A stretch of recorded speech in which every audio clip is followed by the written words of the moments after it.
अब आज की वो खबर जो हर माँ बाप को झकझोर देगी, हर इंसान के खून को खौला देगी।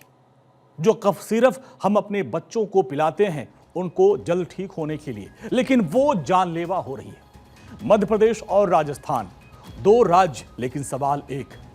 मासूमों की चित्कार किसी को सुनाई क्यों नहीं दे रही है?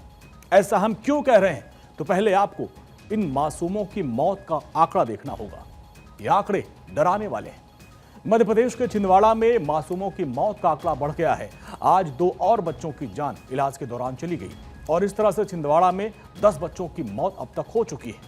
राजस्थान की बात करें तो सीकर और भरतपुर में 3 मासूम बच्चों की मौत हो गई और कुल मिलाकर 13 बच्चों की मौत कफ सिर्फ पीने से हुई है। अब ऐसे में सवाल है कि दागी कंपनी के मालिकों को क्यों बचाया जा रहा है?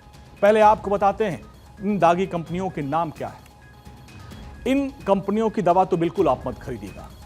सिर्शन फार्मास्यूटिकल लिमिटेड है और कोल्ड्रिफ, केसेंस फार्मा और डेस्ट्रोमेथोर्फन हाइड्रोब्रोमाइड सिरप है।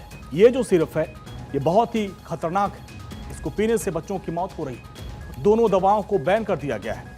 छिंदवाड़ा और राजस्थान के कई जिलों में बच्चों को सर्दी, खांसी, बुखार के बाद ये दवाइयां दी गई थी। मासूमों को ठीक होने के लिए कफ सिरप दिया गया था और जिनमें से 13 से अधिक बच्चों की मौत ये कफ सिरप पीने से हो गई, जबकि कई बच्चे अभी भी अस्पताल में भर्ती हैं। आपको बताते हैं कि किन किन राज्यों में कफ सिरप को बैन किया गया है। इन राज्यों में कफ सिरप को बैन किया गया वो आप ध्यान से देखिए।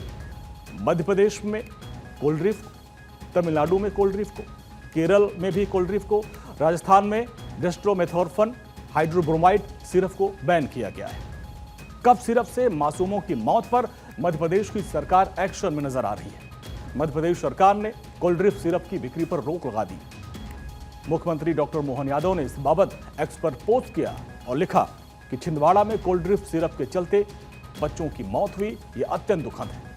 इस सिरप की बिक्री को पूरे मध्य प्रदेश में बैन किया गया है। सिरप को बनाने वाली कंपनी के अन्य प्रोडक्ट पर भी, उनकी बिक्री पर भी बैन लगाया जा रहा है। सिरप बनाने वाली फैक्ट्री कांचीपुरम में है और इसलिए घटना के संज्ञान में आने के बाद राज्य सरकार ने तमिलनाडु सरकार को जांच के लिए कहा था।